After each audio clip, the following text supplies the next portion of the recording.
Morning guys, welcome to Little Patch Garden here today. It is a beautiful day. Spring has sprung and I am down here in the peas that I have had in the garden here all through winter. Some of you guys would have seen some of the footage on how they were getting on over winter through the What's Happening at Little Patch playlist. If you haven't seen it, you guys go and check that playlist out on my channel. If not, I am bringing you an update right now on how the peas have gone in the garden. So right through winter I've had the peas growing here. They do really well through the winter here. They are quite frost hardy and they don't mind all the extra rain that we do get over the winters here as well. So a couple of weeks ago I noticed that they were starting to flower. So we have some beautiful pea flowers growing on these peas. And I'm going to quickly show you how to tell when to pick a pea and when your pea plants are ready. I'm going to find a couple of peas. I'm not actually going to, I may pick one or two of them, but I'm going to just show you the difference between a starting pea right up until I'm hoping that I will find a pea pod that is pretty much ready to go in this garden for you. So obviously the start of a pea pod or a snow pea is flowers. So if you have flowers, they will turn into a pod. So right in the middle there, that is where your pea will come from. These flowers are absolutely beautiful. They do also come in the purple. So from there, they will then produce this. Sorry, I will start here. They will produce this, the tiniest little pea pod. Sometimes they still have the flower on the end of them, and that was basically the tiniest little pea pod you've ever seen. So they will basically from there continue to actually grow. You can eat them at this stage if you want to, as like a snow pea, but I'm growing these for the peas, and I do think they're a little bit chewier than a normal snow pea. So then you will gradually, they will get bigger. So this would be a nice good size as a snow pea if you wanted to use them in a stir fry or something like that. And they will, from there, start to produce the peas, sorry. So this pea pod here, you may not be able to see it, but there is 1, 2, 3, 4 peas that are growing in this pea pod. And you can, if I turn it this way, you might just be able to see them just starting to develop the little bumps on either side there. So this one is now starting to grow peas in it. And then from there, they will start to swell. You'll see this one is that bit thicker. So there's the one on the right so this one here is a little bit thicker than the other one. And you can actually at this stage very gently feel them. And you will actually feel the peas in them. You can almost count them. That's 1, 2, 3. There's about 5 or 6 peas in that one.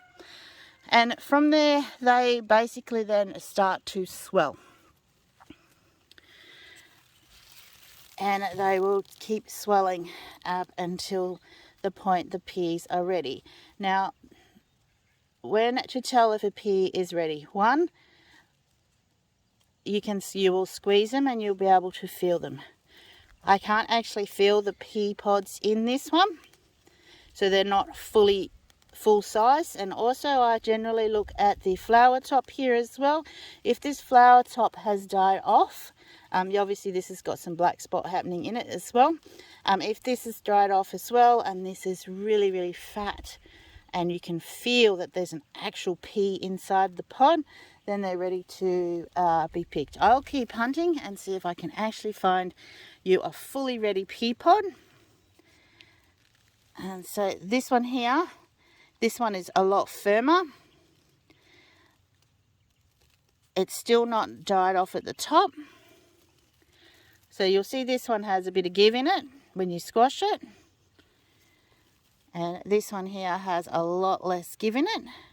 This I would say is not fully ready yet because the top hasn't dried off. But I'm going to pick this one to show you.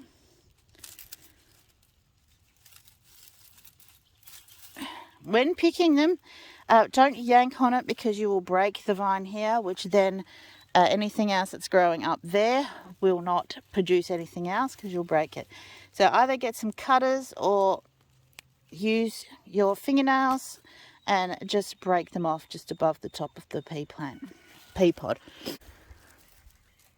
So this one here, this is only going to have probably one pea in it, but you can see that the top of the flower here is starting to die off. So I'm going to pick that one and show you. It also is a lot easier to pick as well, the more brown the tops are. And I will keep looking down the bottom, hunting, because I may actually find something fully ready to go.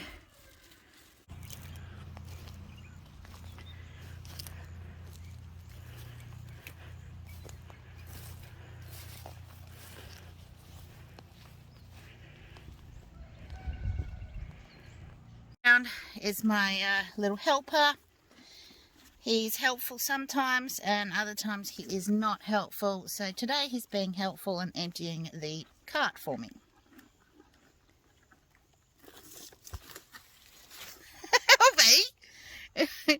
That is not how you're supposed to empty the cart.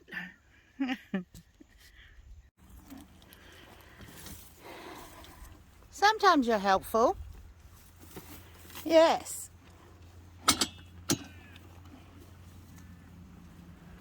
Hey?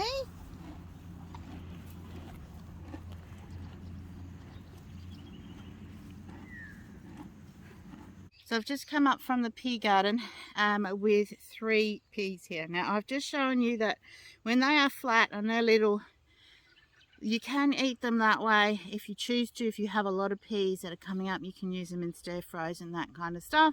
But I've specifically planted those for fresh peas to be eaten.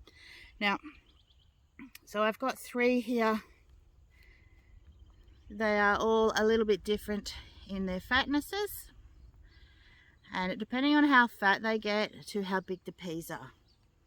Now this one I can't hear rattling, though there's only 1 pea in there. This one is not rattling. Sorry, this is the one that's rattling, and this one is not rattling. Now, like I showed you, this was the one that has the green top on it still, and this one has the brown top on it still. So I would say this pea pod, even though it's not quite as fat, is more ready to go than this pea pod. So I'm going to open up these 3 pea pods, and I'll start with the little one, and we'll see what we've got in here. So this is the little pea pod, and in here, and this quite often does happen where you only actually get 1 pea that is actually fully formed, especially in like a teeny tiny pea pod. So this is a fully ready pea. This is a good sized pea. I'm happy with this size pea. So this is the one with the green top on it. Opening them up can be a little bit difficult. I'll just break from the top, pull it down, and then just use my nail to slide in. Now this, just make it so you can see a bit better. This is an awesome looking pea pod. This pea pod could have gone a little bit longer, so my peas would have got a bit bigger. But you see how the peas are still attached to the sides, so you can still eat these. These are still really yummy, really juicy, really nice and tender, and really juicy. They got a real pea flavour to them, with a bit of a sweetness flavour to them as well. They can still be eaten at this size, but ideally we want them to go until the tops have dried off of them.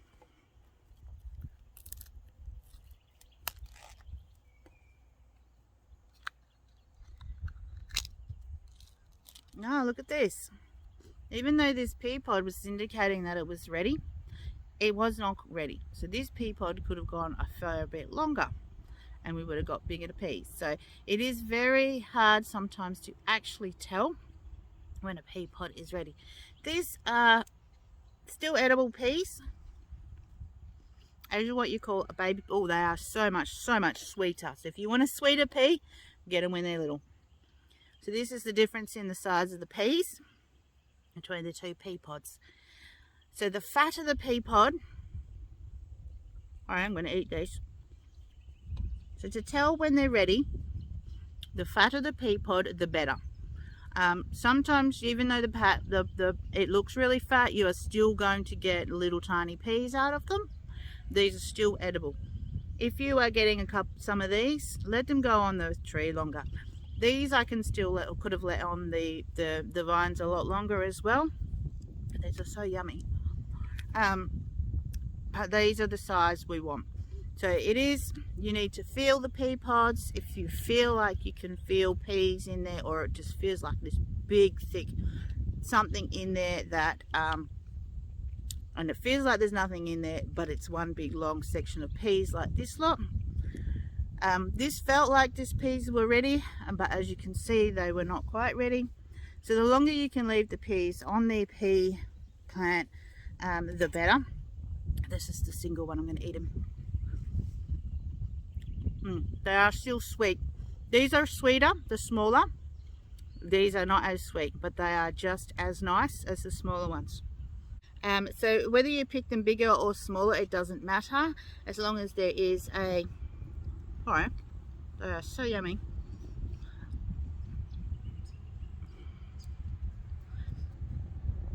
So as long as you can actually feel a pea forming in there, you can pick them from any stage you want. Now the skins on these, I just lost a pea. So the skins on these, I haven't found a way to use them bar feeding them to the chickens or putting them in the compost. They are really quite tough and really quite chewy.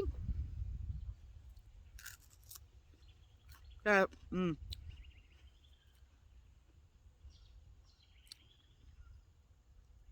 excuse me. It's very fibrous, so it's not really ideal for eating, as it would be if it was a smaller pea itself. Sorry, a smaller casing with no peas in it, where they would be perfectly fine to eat. So the bigger they get, the more fibrous they are. You could probably throw these into a soup or something like that and blend them up. That's that way as well, but I just generally give them to the chickens. The horse, sometimes he'll eat the peas if he chooses to, sometimes he won't, and I will put them into the compost, so that it's giving because these peas are so full of nitrogen that tomatoes require, and that is why last year when I planted my tomatoes down in that same area down there, they grew fantastically without adding any extra nutrients to the ground. If you haven't got pea plants planted, this is the time now to get them in. I generally put mine in at the beginning of winter, so I don't have to water them. These guys may or may not, depending on how the weather goes. It rained like 2 days ago, so they're not getting watered this week. And in probably about between the next 2 to 4 weeks, all my peas will be pretty much picked. Now that I know that there are peas on the plant that are ready to be picked, and I am now going to be picking peas probably every 2 to 3 days to get them out of there. We will be most likely eating these pretty much fresh with meals. The plan was to freeze heaps of them, but with the horse eating them, and I haven't got as many plants in there as I originally planted in there. I'm probably not going to have enough to put into the freezer. But yeah, if this is the time of year right in here, right now, at the beginning of spring, to get your pea plants in. If you have an area that is a little more sheltered and is not a completely full sun, like my area is, these guys will probably last about another 6 weeks in there, and then I'll be pulling the plants out, getting them ready for whatever else it is that I'm putting in that area of the garden this year. So guys, that is your pea plants, that is the peas. Obviously remember, the thicker, the firmer the pea pod, the better it is. So that is it here today. Thank you for joining me here down here at Little Patch Garden again today on this glorious afternoon. If you've got any questions, write down the bottom in the comments and I will get back to them as soon as I can. And thank you guys for joining me, and I seriously cannot wait for the summer that is coming. It is going to be a fantastic year for all of us to grow food together and then preserve it as well. Alright guys, don't forget to hit the subscribe button. There'll be a couple of more video links up here for you guys to check out, and I'll see you on the next vid.